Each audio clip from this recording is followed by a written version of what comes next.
Hello and welcome to today's webinar. My name is Michelle Sherman with Pax Christi USA.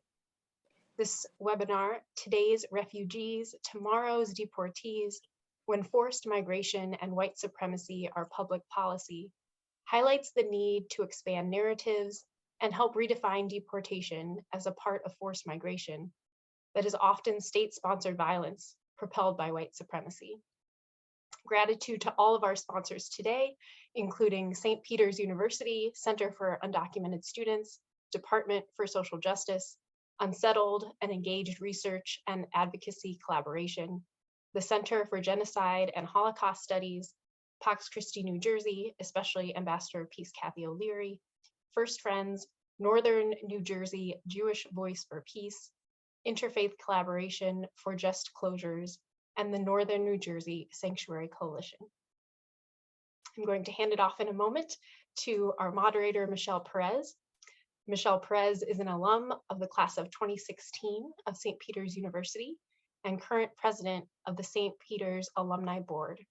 She's a community organizer and an advocate for migrants, having served the permanent observer mission of the Holy See and its negotiations towards the United Nations Global Compact on Safe, Orderly, and Regular Migration. Michelle, thank you. Before we get started, we really wanted to center and remember the land we sit on. We're still celebrating and remembering this month our Indigenous ancestors and Indigenous communities. And so I wanted to read a land acknowledgement at this time. This land belongs to no one but the Creator. This land was here before us and will endure after we are gone. Let us honor those who lived here before by walking gently upon this precious earth, taking only what we need, leaving little waste, nurturing the soil, and revitalizing the land to sustain future generations. This land on which we gather today is the ancestral land of the Tapan and Wecquaesgeek tribes of the Lenape people. We acknowledge their connection to this place, the many generations who were stewards of this land. We hear the echoes of their prayers to the great Mother Earth and seek to learn from their wisdom. We acknowledge the history of pain, disease, and bloodshed the native peoples endured when the ancestors of people who called themselves white colonized and claimed this land for their own. Though we can't reverse the course of history, we commit looking history in the eye and lamenting its painful truth. In 1642, tribal warfare drove members of the Tapan and Wecquaesgeek tribes of the Lenape people to seek protection and build camps in Communipaw village, a Dutch community and part of the Pavonia colony. This stretched from the Hudson shoreline to Bergen Hill. Not only did the Lenape suffer from being displaced in a tribal war against a better equipped enemy, but also from European diseases and livestock encroachment onto their land. On February 25th, 1643, the director of New Netherland crossed the Hudson River from his headquarters in New Amsterdam with a sergeant and 80 soldiers and stormed the native camps in Pavonia. The Dutch force used military action indiscriminately, killing all, including women and children, in what is known as the Pavonia Massacre. It is estimated that 120 people were slaughtered by the Dutch soldiers. Today, let us honor the memory of those who died on this land. Let us recognize those who lost their sovereignty. Let us honor the native people who to this day keep their sacred traditions and culture alive. And let us support them on their journey to reclaim, reassert, and revive their sovereignty. Thank you so much. And so we'll get right started. I have the distinct honor of introducing our panelists this morning. And we will actually begin with Reverend Canon Petero Sabune. Reverend was born in Uganda and fled his birth country in 1970, just prior to the coup by which Idi Amin took power. He entered Rutgers University in 1972, where he joined his brother, who was then attending Rutgers Law School. Sabune has shared that his brother disappeared and was presumed killed upon his return to Uganda in 1976. And his sister was killed by one of Amin's men in 1977. Another brother died in Nairobi, Kenya after a narrow escape from Amin's men. He has advocated for both collective change and relief.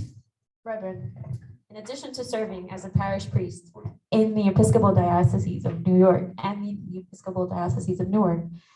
Reverend Sabune served as the Protestant chaplain at Sing Sing Prison, as chair of the province in immigration and prison ministry networks, as liaison for reentry for the New York Department of Corrections and Community Service, and as Africa Partnership Officer for the Episcopal Chair, and as the UN representative of Pax Christi International. Thank you for being here today, and we'll hand over the mic. Thank you, thank you, thank you, thank you. It's a joy to be here this morning. So, Kathy, who is the instigator, the troublemaker of all this, she's the one. You need to give her a big hand. Kathy did all this. We did the annual walk every Ash Wednesday. That's how we know each other. From walking to Elizabeth Detention Center every Ash Wednesday for 10 years, 15 years, Kathy, how long we did that? 12 years. Yeah, in between, I said 10, 15, it's 12, but as Michelle told you, from Uganda, I was a refugee at 7 years old, 1959, around Christmas time. And I remember my mother running in and saying, let's go. That's what happened. And you're 7 years old, so you don't know what's going on. So let's go. With the first Civil War, I was 7 years old, 1959, after my father wasn't home. So your mother says, okay, pick up the radio, pick up the lamp, you know, that was at night, and run up the hill to the hospital. At the time, hospitals and houses of worship were the safest place, sanctuary. That's no longer true. But then you knew they were not going to attack that. So we all ran up the hill into the hospital. And Uganda, next to Rwanda and Congo. The 1959 was the first. So it's like it happened yesterday. So when I see pictures of children and when I see pictures like this is the picture that came out when people are traveling for days and thousands of miles from Chile and Venezuela, and look at that. But that's, I keep that to remind me and remind us that we're responsible. You and I are responsible for that. As Kathy told you, and you've heard from a moderator, that deporting people in this season of Advent, Christmas, holidays, you remember that Jesus was a deportee. I don't even remember that. Jesus was, Jesus as a baby, he was kicked out, went down the Nile. Africa has a continent of refugees, or refugees really, if you want, because Jesus was, so was the prophet. The prophet from Mecca to Medina, he was also sought refugees. So was Moses. Moses also as a baby was a refugee. So we're in good company when we talk about refugees and deportees. So our policy, your policy, my policy, as you heard from the moderator, Michelle, I used to work at Sing Sing. For 10 years, I worked at Sing Sing. And can you hear me? Yes? Yes, everybody can hear me? I'm not muted or anything like that. I'm unmuted, prayed for, blessed. The Imam blessed me, Father G blessed me, so I'm good to go. But that everything is being done in your name. That the policies of the government, Title 42, deporting Haitians, blocking the border, is done in our name, in your name. You pay for it as a citizen of this country. You pay for it. I spent a month in Phoenix, Arizona in August. Churches, little churches were helping resettle asylum seekers. And all we did every day was wait for ICE to call us and say these people are coming. So we'd go, and there's a truck in a parking lot with a shower for women and a shower for men and clothing and food. And they don't speak, you know, from everywhere. Syria, Ukraine, Russia, Venezuela, and everywhere. And because I don't speak another languages, so all you do is smile and wave. And you can point, food, eat, watch. There's that human connection that we have, that you just look at them when they say, over here, food, shoes, socks, and then you drive the van to the airport. That as we did, as you do, as as you heard, each one of us, my favorite book, I don't know, I'll pass it around, is John F. Kennedy's little book, A Nation of Immigrants, that he wrote in 1958 as a senator. And he says in that book, and I'm going to pass it around so you can see it, that his mother, Rose, would say to him, John, come here. And John would go at it. He would look at this little piece of paper and she would say, look, the Irish need not apply. This was an article in the paper, in the newspaper.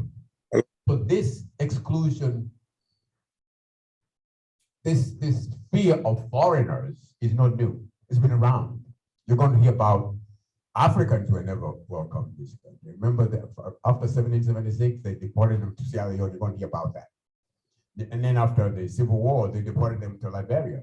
The first time they sent them through Canada, went to London. So we know this language of fear of the other, of the foreigner, of the outsider, whether you're Irish or Catholic or Italian or Ugandan.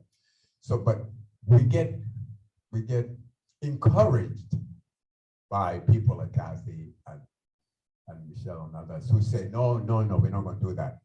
That this is the country of immigrants. As Jeff said, let me close by saying to you that not only was I a refugee at 7 years old, so my memory is like happened yesterday, 1959, I was 7 years old, I'm 70 now.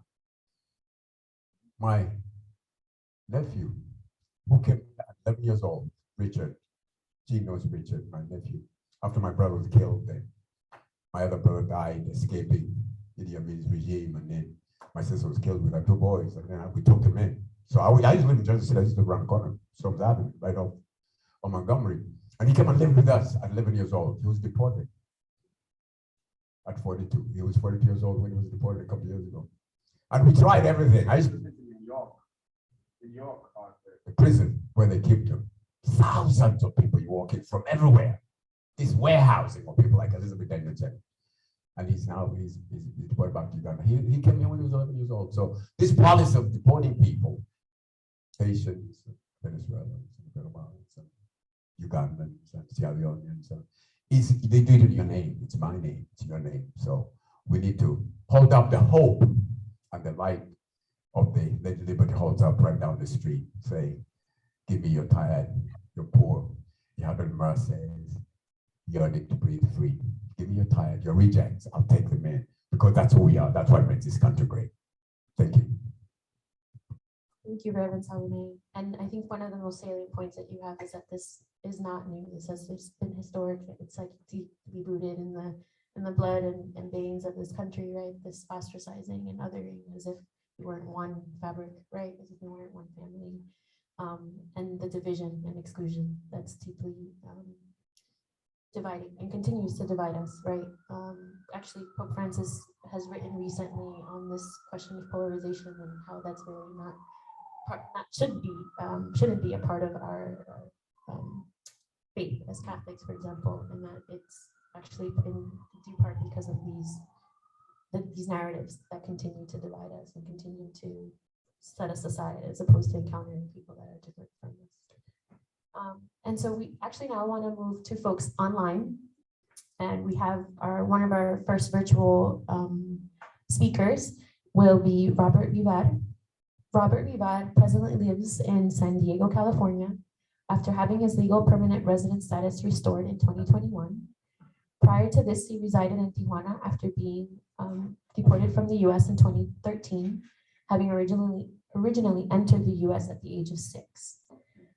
Since his deportation, he has dedicated his life to helping others, specifically deported US military veterans and deported mothers of US citizen children, separated families, migrants fleeing violence and persecution. He currently works for VIA International as a Spanish language coordinator, as well as team member of VIA Migrant, a community development program to assist migrants to a path of self-sustainability through its community development program. He is also director of the Unified U.S. Deported Veterans Resource Center, whose mission is to assist deported veterans with VA benefits claims, as well as research and advocate for legal remedies to return home to the U.S. In addition, he is a co-founder of the Leave No One Behind mural project, which uses artwork, and storytelling to pressure Congress and the Biden administration for just immigration reform, including supporting the New Way Forward Act. Welcome, Robert. Thank you very much for the opportunity to be here today with you all. It's a real honor and privilege.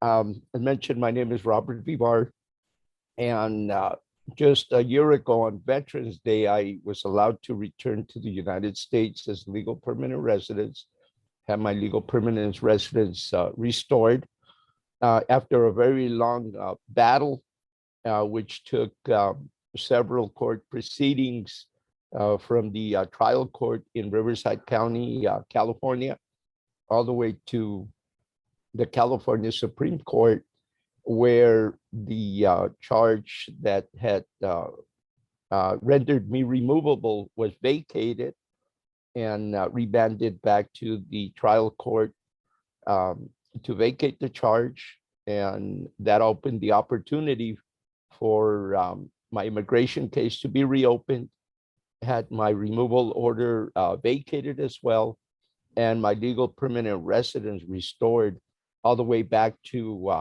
1963 when we first entered legally into the United States.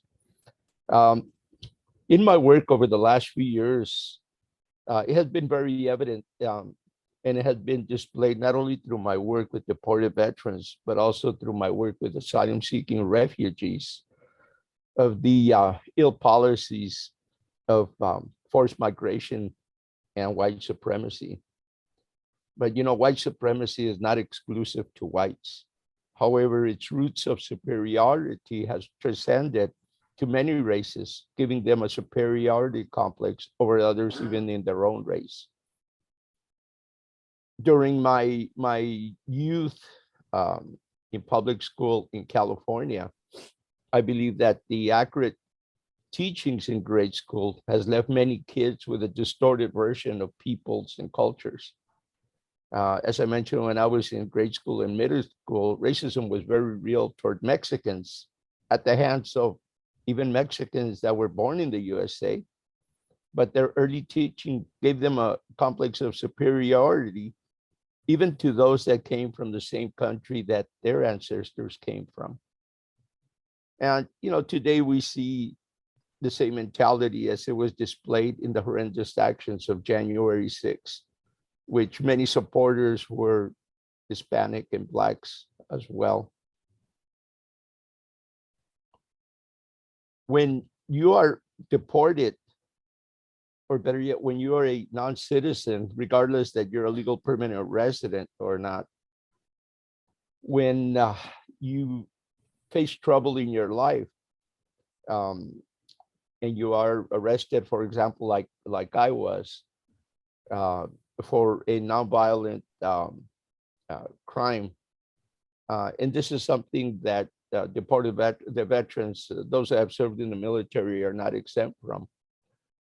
After doing your time, paying for your mistake, either doing time or paying your fines, you're given a second punishment, and that's being placed into immigration detention for removal from the country that, like many of us, were brought to at a very young age. So therefore, you're what many of us consider suffer the trauma of double punishment, of double jeopardy, because you've already paid for your mistakes, but now you're being detained again. And it's not only twice that you pay for it, you pay for it 3 times, because not only do you pay for your mistake, but you're also put in immigration detention, as I was. And then from there, you're again made to pay for that mistake by being deported, exiled to the country you were born in. But perhaps it's a country that you no longer know because you were taken from that country at a very young age, leaving behind your family, your friends, your life as you knew it. And, in the case of our deported veterans, many of our deported veterans, when they leave the military, especially those that have been in a combat theater, come back with severe cases of post-traumatic stress disorder, traumatic brain injury, and in many occasions, military sexual trauma that they endured during the course of the service to the country. That is not given any kind of regard. They are also seen as any other non-citizen person, and they are removed. They are deported without any regard to the service that they rendered. These were veterans that were willing to give their life to defend the Constitution of the United States, and unfortunately, that had no meaning as to give them an opportunity to remain in the country. A lot of the work that I have been involved with in Mexico has not only been with deported veterans. Our office is located just a few yards from the Pet West International Port of Entry, which is also the deportation center. And the reason that our office is located there is a strategic location so that we can assist veterans that are being deported, integrate into the community as productive members of the community, but also help them to obtain their VA benefits and search for legal opportunities to return to the US. And I'll talk about that a little bit further down. What's also very important about the location of the office is that because of the proximity to the port of entry, that gave us access to our asylum-seeking community that on several occasions had camped out at the port of entry. This was all the way back to 2017. And just recently, Camp Chaparral was established when Title 42 began. And at one point, we had close to 2,000 migrants living in very precarious conditions, in tents, no electricity, no running water, no support from either government, all at the mercy of the civil organizations who stepped up to assist. And this, of course, being very noted from both sides of the border, that we were receiving support. During that time, we created a alliance between several organizations to assist our migrant community. This is actually a group of asylum seekers that had been authorized under Title 42 to be presented to the port of entry to be paroled into the United States. At the time, once they entered the United States and they were paroled in, they were transported to a transition point, which was supported by Jewish Family Services. And from there, they were given a brief medical COVID test, vaccinations if needed. And they, from there, were assisted in continuing their journey to whatever point in the United States they were going to. Last year's effort that we participated in, we had the opportunity to present over 1,000 asylum-seeking migrants to the port of entry. This year, the alliance continued. And before the alliance was disbanded, we had assisted approximately another 1,500 migrants to enter the United States under Title 42 exemption. The work continues in Tijuana. There's approximately 180 migrants, asylum seeker migrants that are permitted to enter under Title 42 at the present. The alliance that had been working with has been disbanded, but one of the organizations continues to assist and support with some of the migrants that are entering. The title of this panel is very significant because you would think that their trouble is over once they enter the United States. And it's actually very far from over, because now many of them have to deal with securing legal assistance to be able to present a successful asylum case or a credible fear interview to be able to win their case. And you can imagine when our asylum seeking community enters the United States, of course, they have a sponsor, but let's face it, the reality is how far can that sponsorship assist them, especially when it's a family of numerous family members in housing, lodging, food, transportation, and so forth. And on top of that, the need for legal assistance. Even though there are several pro bono attorney organizations that assist, there is not enough to assist all of the migrant community that is entering. And what occurs is that we start getting calls back from some of the families that we've assisted, that they're in dire need of legal support. Their court dates are coming up. They still haven't filed for an asylum claim. They don't know how to file it. They don't know how to secure the evidence they need to present a successful asylum case.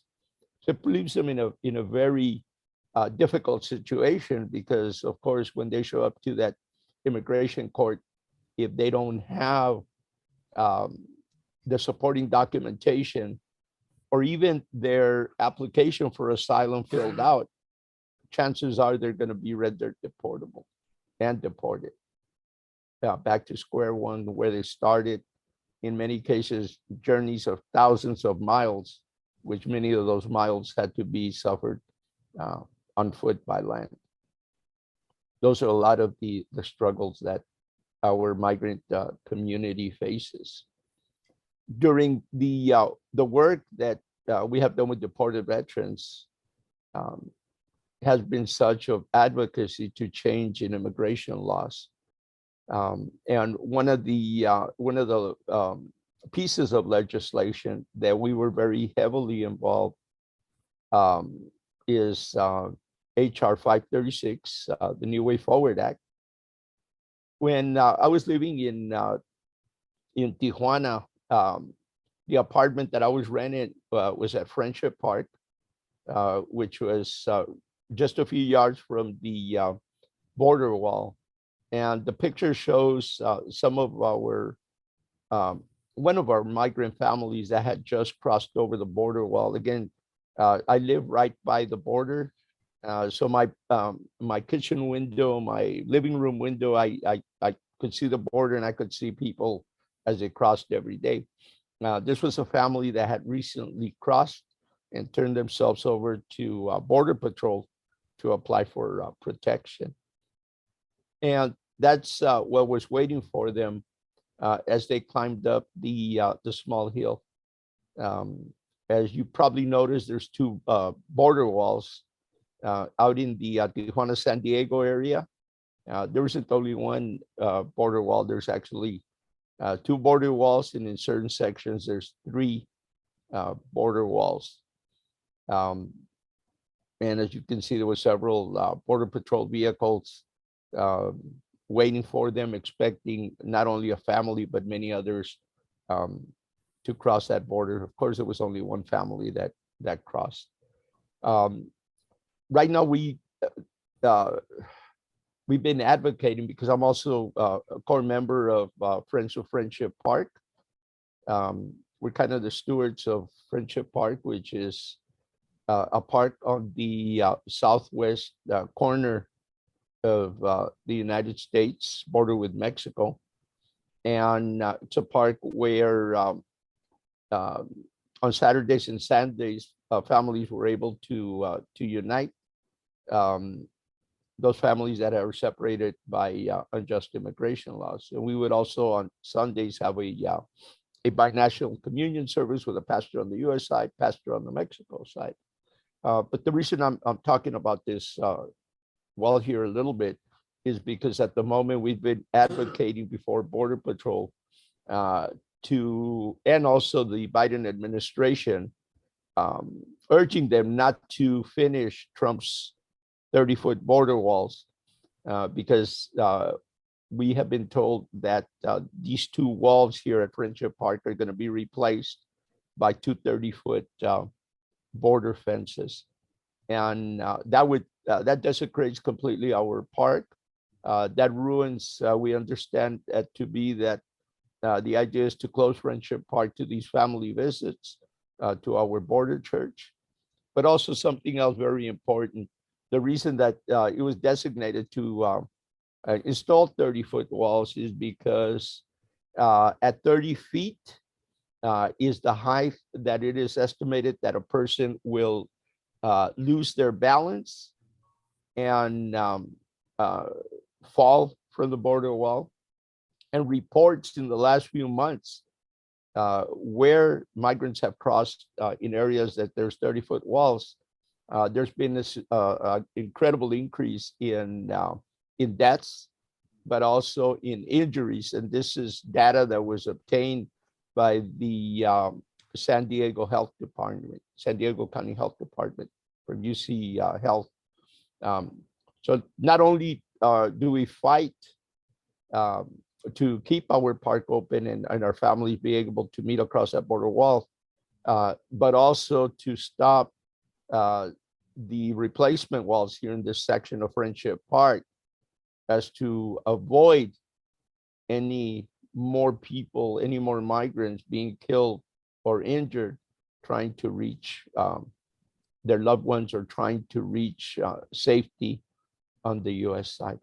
So that has led us to a lot of advocacy, again, in particular in support of our deported veterans. And also, of course, our migrant community. The mural that you see in my background was an action that was designated when President Biden first took office to bring to his attention the need for an immigration bill to protect not only our deported veterans, but all aspects of the migrant community, because everybody's affected, whether they're parents, deported parents of US citizen children, our dreamers, our migrants seeking protection because of the different issues in their countries, whether it's war, whether it's natural disasters. The need is very realistic for a just immigration reform. And one of the bills that we had been very actively promoting with this mural project was what I was mentioning earlier, HR 536, the New Way Forward Act. The QR code that you're seeing on your screen, and the reason I wanted to bring this QR code is also is to ask for your support in clicking that QR code and signing the petition. This particular petition is a piece of legislation called HR 7946, the Veteran Service and Protection Act.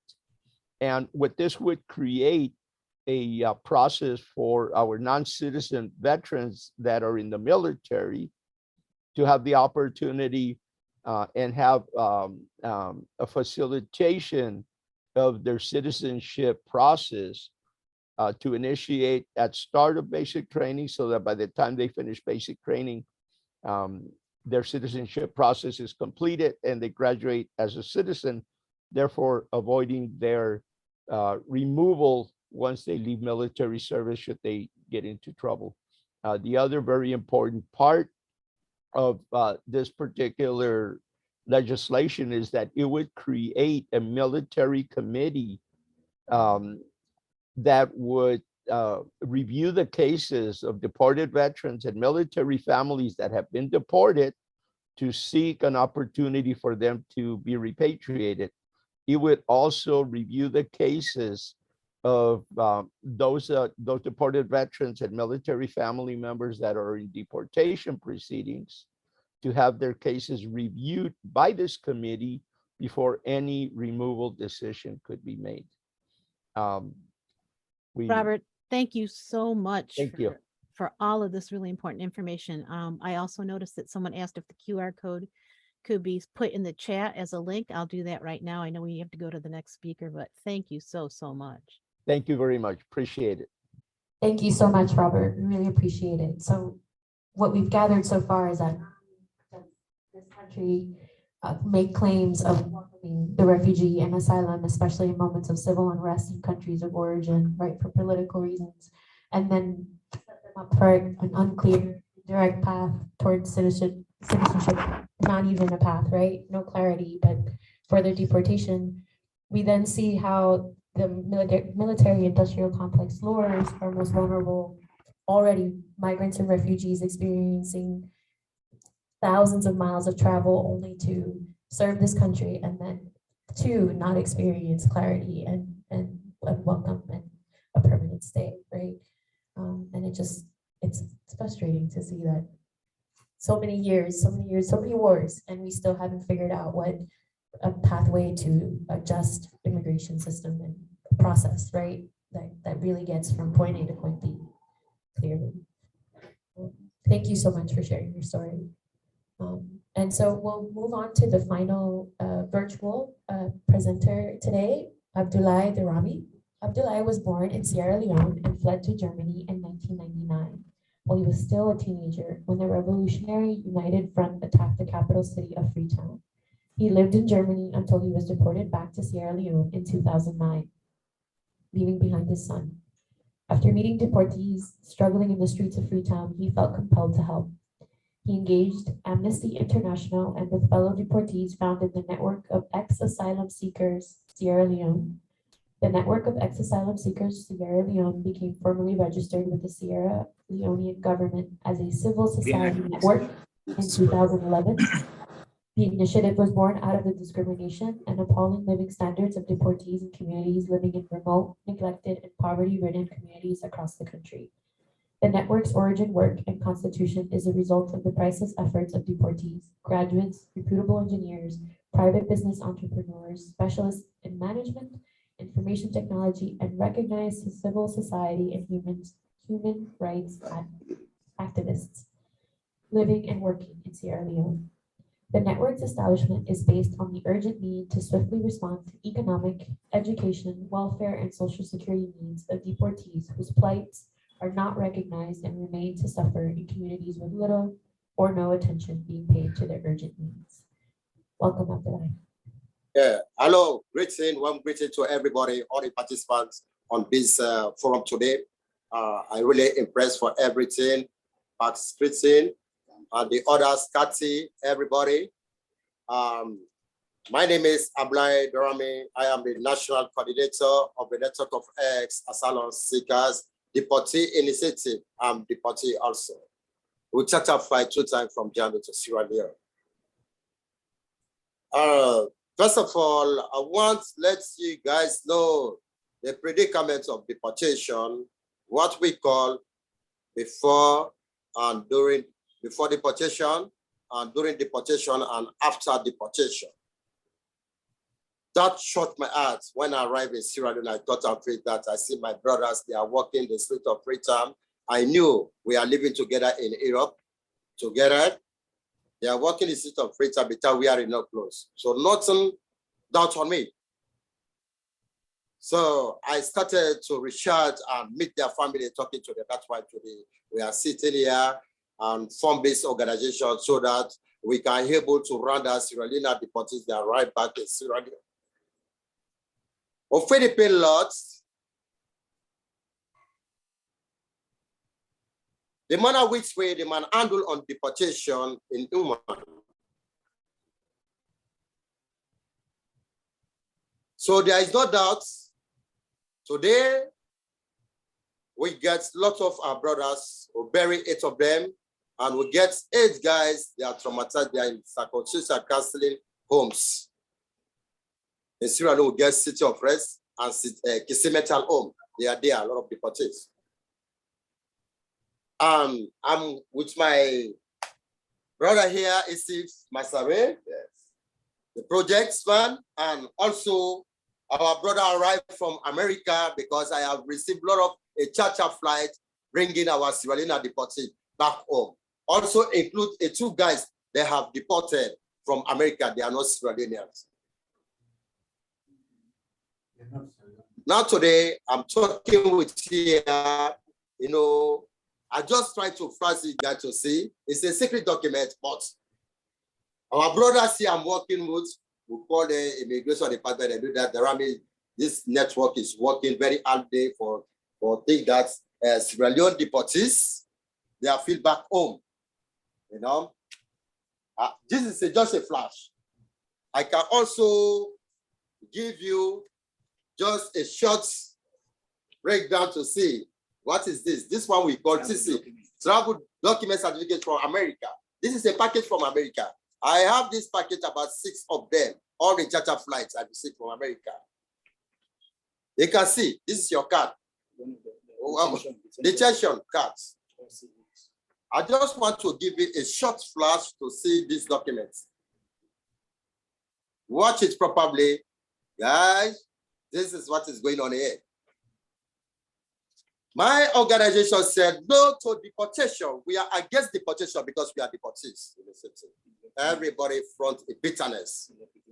Some of me, I sit down here today. I have my kid there. It's going 18 years now old. And I really feel it in my heart.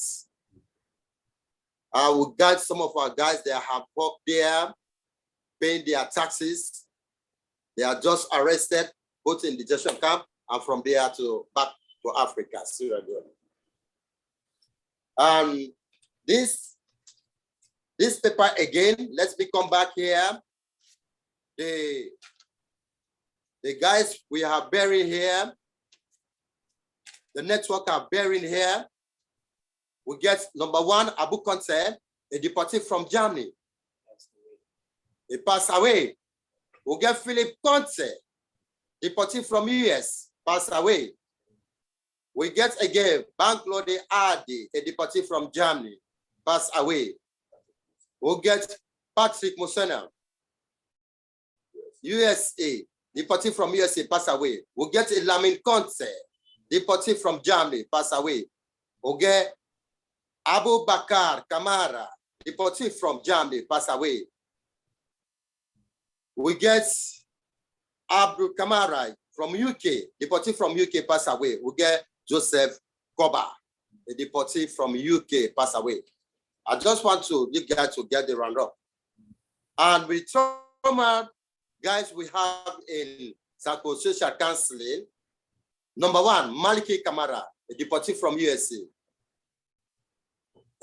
From Germany, I'm sorry, from Germany, is psychosocial counseling home. Yeah, we get Alaji Kamara from Germany again, the same thing, traumatized, a deportee from Germany. We get Suleiman Sisse from UK. We get Isa Sisse, a deportee from Germany again, psychosocial, in counseling home.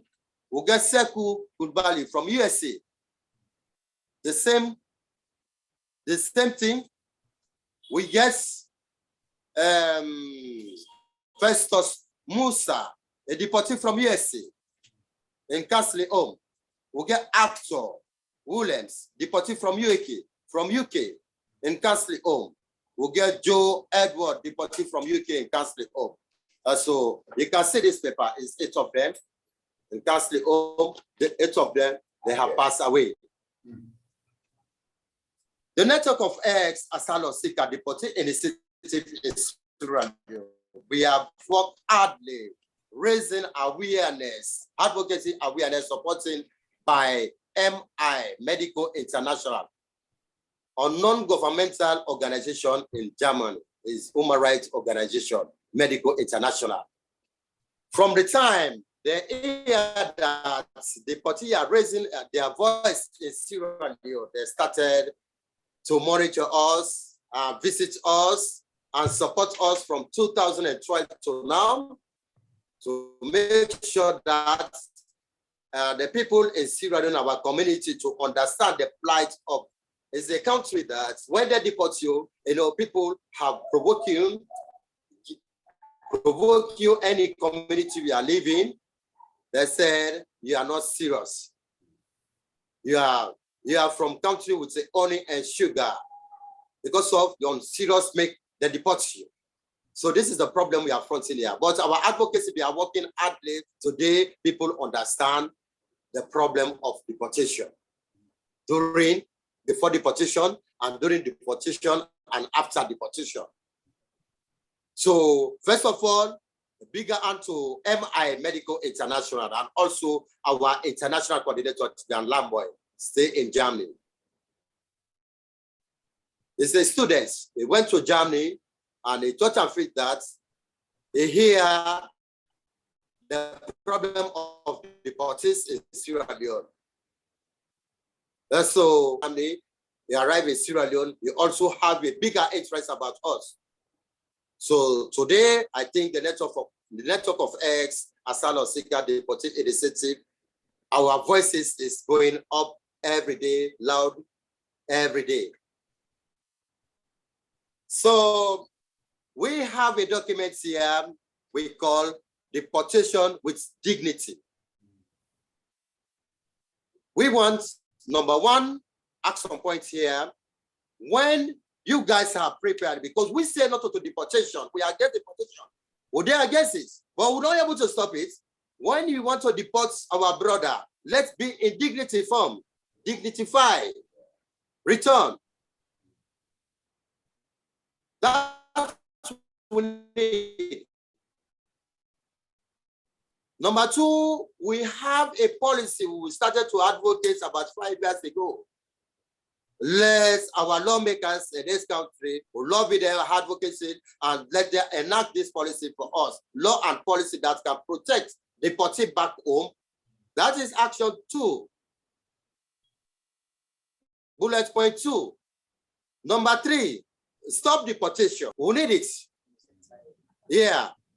Number 4, we get our brothers, they have worked there and pay their taxes, and country like America or Europe, any part of the world, they need that these guys, they have paid their taxes there.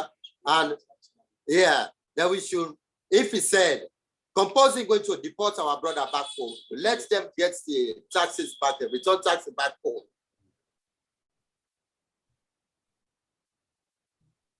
This is the thing. And today we get information in detention camps in America. About $10,000 is alarming in Sierra Leone because they are using this scenario to convince our brothers to join the plane to come back home. We have lots of cases here. $10,000 to give our brothers the arriving back home. So please, we want you guys out there to investigate properly about this. We are on it here. And tomorrow we'll have a big meeting again, Human Rights Working Group. The case is there to try to testify this kind of issues. It's happening in America. Please, I'm coming back to action 2 policy. The policy will state that if we said you're going to deport our brother, let it be a concession. Let them give our brother a chance to pack his luggage. Let it be a medical, a proper medical. Let it be a package when this guy is arriving back home, because I make case stories of deportation. When I arrived in Lunge Airport in my country, it's penniless, without 1,000 euros. And from there, I started to beg a 5,000 euros to buy a plate of rice to eat, even to cross a ferry to Freetown. And so, mind you, a country with Caribbean, a country with everything, a country we are admire, Africa admire, doing this kind of thing. That is, when I arrive back, I knew that there is no doubt. There is no doubt. I see our brother deportees, they are walking a street of Freetown without wearing no clothes. Begging people. And so, And let me just say, I'm with my colleagues here, Isi Pasare, I think I left some things behind. I think it will try to church here. So thank you very much. Thank you, Dawami, for this brief highlight that you have done. And I also want to thank Mr. Vivo for the highlight he gave in the meeting. This is exactly what is going on. We, as the network of ex-asylum seekers, we are saying deportation should end because people have their right to stay. We say for the right to stay and for the right to move. Right? So if you want to move me, please let it be with dignity. Let it be with dignity. We do not want our brothers being brought home like slaves. It reminds us of past slavery. We really want our brothers to be brought back home in a dignified form. And we also need support. Medical International, that I mentioned as a national coordinator, is providing us with advocacy support to raise our voices, to let our people understand what is really deportation. Because if you have been deported, your wife, your children don't want you because you are not bringing anything back. You are shunned, they keep you away. While you have other deportees, other arrivals from America, Europe, Germany, they come with vehicles, they dress well, and you have been brought back home without a dime. That is disgraceful. It's inhuman. We do not want this. So we want our brothers to be brought back home in a dignified form. And we also need support from around the world, from all of you guys, especially Mr. Vivo. Mr. Vivo, including Pax Christi, we need this support so that we can push the policy forward. Once we have a policy in Sierra Leone that is protecting the welfare and social security of deportees in Sierra Leone, I think that will do us justice by taking care of our brothers here. But bringing people from the US, Germany, back to Sierra Leone, hands up, without a cent in their pocket, is like sending somebody to hell. Most of these guys, like Mr. Vivo said, have left their country very young. They do not understand what is happening back here in Sierra Leone. And they are brought back after 40 or 50 years after contributing to the development of USA and Europe.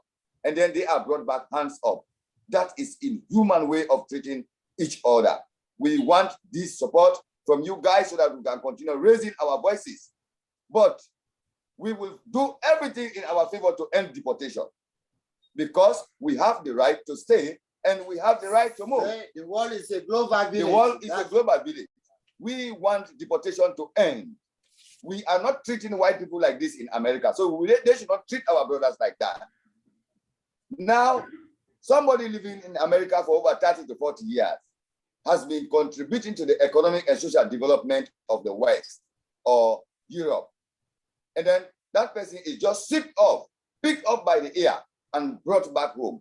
All what he has been contributing, his bank account, his own personal small business he's involved to, everything is been left behind and brought home like a rat or a cat.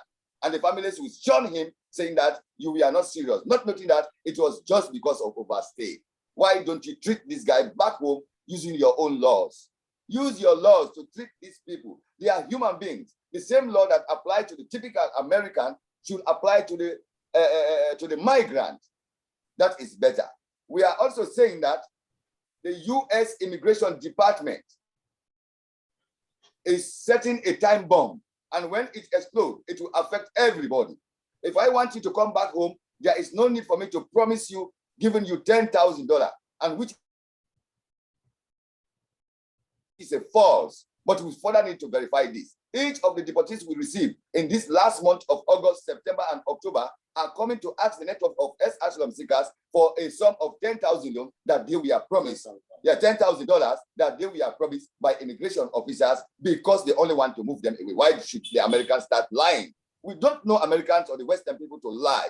We don't know them. But on the part of deportees, that is a stark lie because promising somebody $10,000 and upon arrival, there is no way for that person to access the money. I give you a simple example, short example. There was a guy brought from USA because he never wanted to come back. But the immigration officers said that we are going to give you $10,000. So the guy made up his mind, said, okay, with $10,000 in my home, maybe I can start a small business. So when he came back, he was frustrated because there was no avenue for him to get this money. This is a problem. Then our next issue is the provision of their properties.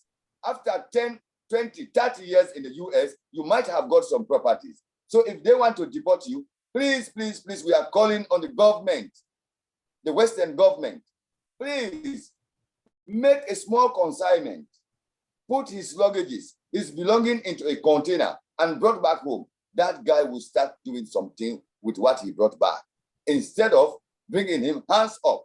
In Liberia, we are presently noting that deportees are on the rampage. They are going out because there is nothing to hold on to.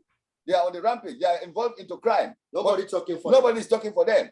In Sierra Leone, we are talking for them and we are bringing them together. We tell them our stories. We encourage them. They are not involved into any crime. But if it goes beyond our control, we have nothing to do. They will be involved into crime because they are not holding on to anything. Really, really, really, we want Pax Christi and their partners that organize this, especially St. Peter's. Let them look out for resources for us so that we can magnify our voices. We can push our government to put this policy in place that will support our brothers here. But they have been left alone. The US pick them up, drop them off at the airport like slaves, and then they go back to chartered flight. They leave them at the airport stranded. We go to the airport, we feed them, we lodge them for at least 3 days with the support from medical, the little support we are getting from medical. We feed them, we lodge them, and we give them transportation to go to their communities of origin. This is needed here in Sierra Leone. And lastly, we are saying that they should end the mistreatment of would-be deportees in US prisons. We are getting evidences here that these guys have been maltreated in these prisons, in these detention centers. I will leave that entirely to Mr. Alex Kamara, who has recently arrived in Sierra Leone with a lot of issues that he would like to share with you. Thank you very much. Thanks, Pax Christi, and thanks, Vivo, and all the speakers. We honor you, we are with you, and we hope to get support from you. Thank you very much. Good afternoon, ladies and gentlemen. My name is Alex Kamara. As my fellow friends was just giving you guys a brief review of what we do down here in Sierra Leone. Well, let me go back to myself. Again, my name is Alex Kamara. I was a deportee. I just arrived here in August, and from the state of New Jersey, where I believe you guys at. And whilst I was there, I had all this contact with Pax Christi, American Friends Service Committee, FFI, which is the Freedom for Immigrants in California. I was in New Jersey. They moved me to Miami, Florida, where I learned how helping fellow detainees who in pro bono work to help them with their paperwork, especially those coming into the border, teaching them how to present themselves for their reasonable fair interviews and also with their applications for asylum. I want to bring some few things that Mr. Robert Viva brought up whilst he was talking about what he went through. And one vital thing he brought up was the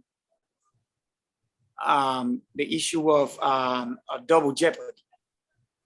Double jeopardy, I believe, which is I'm part of it because I was convicted of a crime, and I did my time in New Jersey. And after I did my time, I went on to serve 28 months in detention in New Jersey and Miami, Florida. I'm well known by all this immigrant advocate organization, one of them being Pax Christi and American Friends Service Committee. And just so let you know a little bit, let you guys know a little bit about me. I came to America as a teenager. I left Sierra Leone during the Civil War.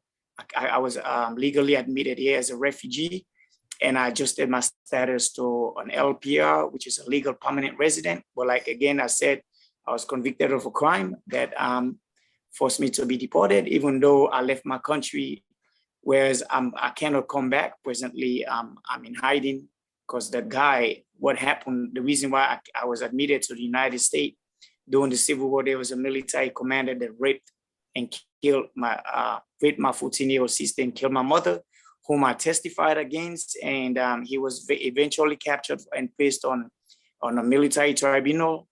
And I was approved for refugee status. And the guy still reside in the country.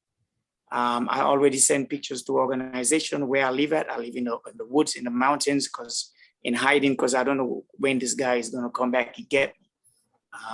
I'm still here. And on the day I was finally deported, before I was deported, I was suffering from PTSD, which is post-traumatic stress disorder, and anxiety and depression, which I take medication for 7 days a week.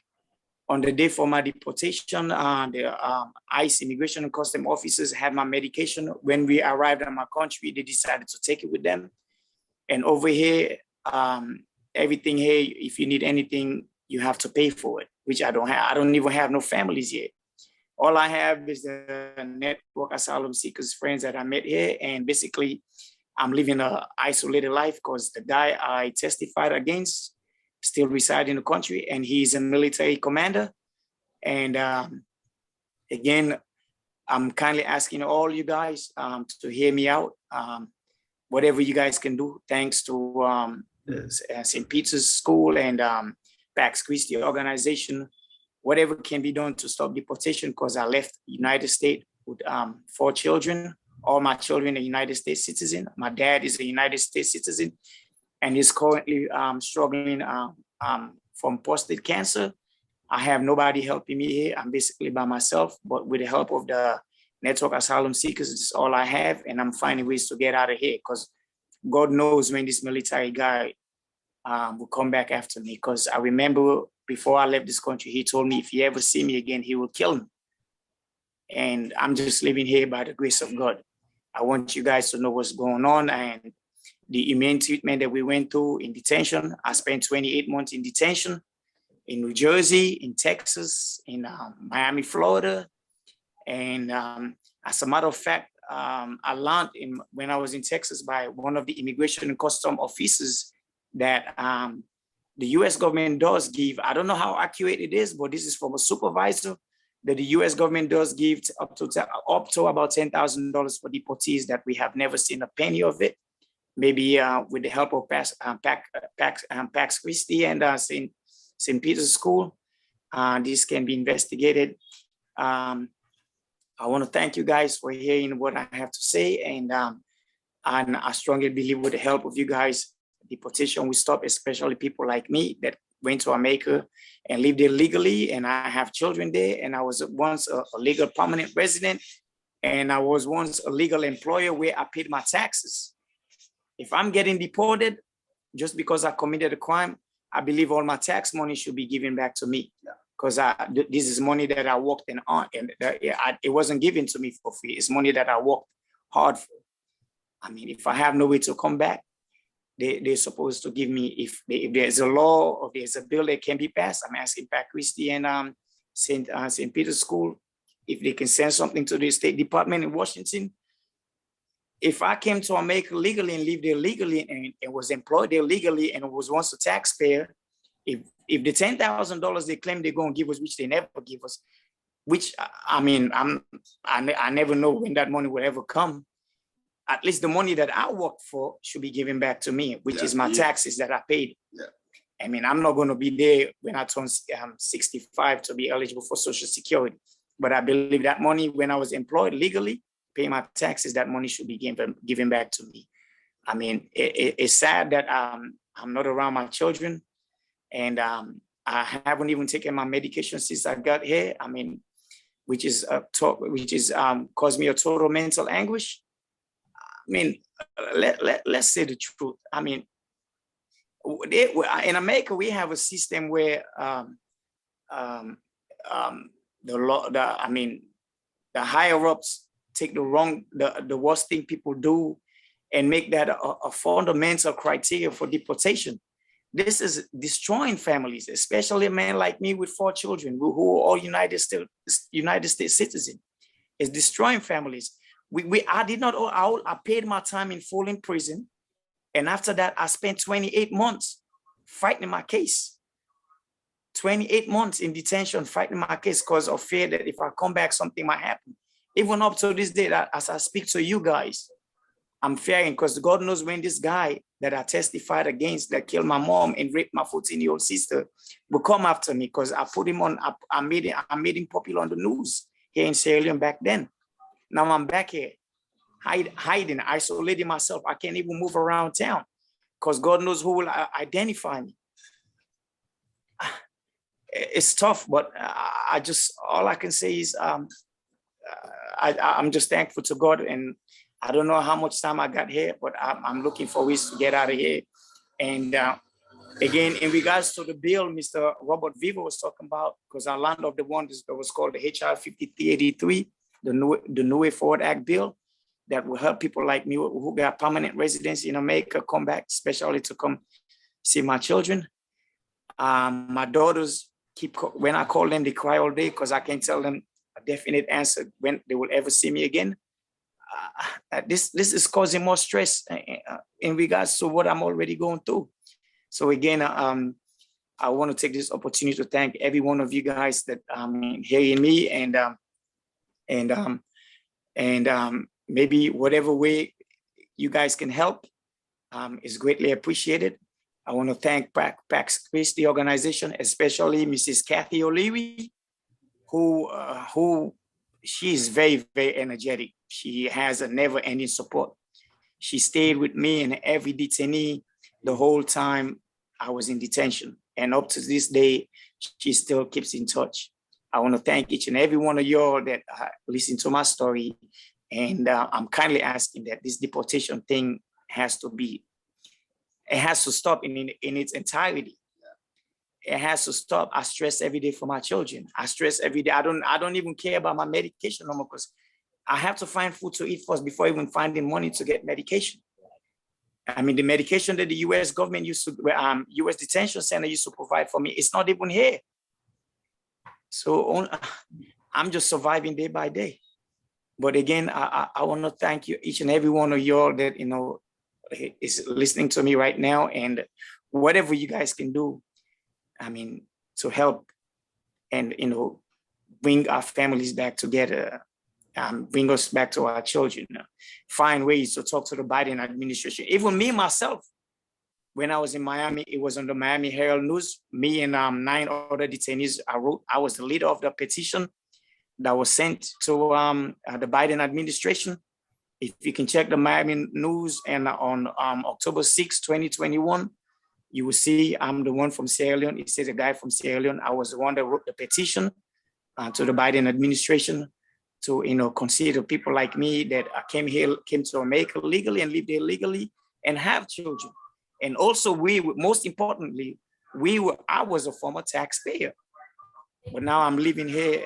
I mean, finding food to eat every day is very, very difficult. But I want to thank you all for hearing me out.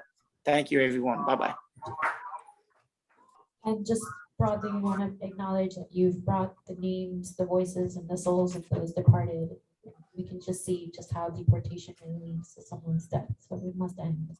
But we want to broadly just generally just thank you for being here, the time and dedication you've given to the space to remember our, the souls of those who have been deported forcibly, violently, and to continue this call to action to really engage and do and be part of the work that's necessary to protect and welcome and encounter our migrant and refugee brothers and sisters, siblings.